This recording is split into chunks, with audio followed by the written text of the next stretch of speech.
This is a quick video mostly for parents and trainers who are now considering to work with a professional in the field of sport and performance psychology.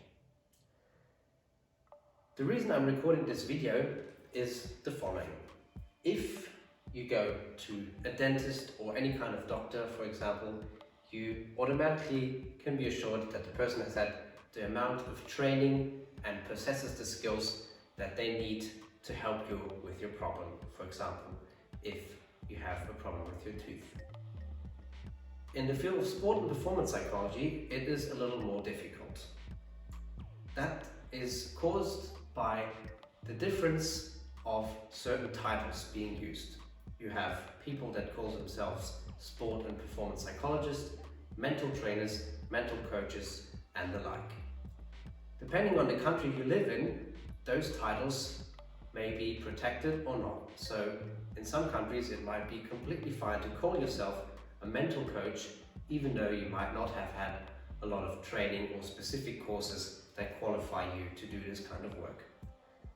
Therefore, whenever you search online for any colleagues of mine, please make sure that you check the qualifications these people have to then be comfortable to work with them.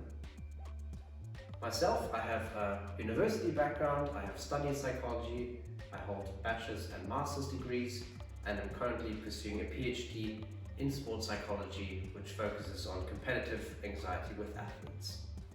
I've also completed trainer courses. I'm a licensed trainer from the World Association of Kickboxing organizations, and I also hold a trainer license in athletics training and in fitness training.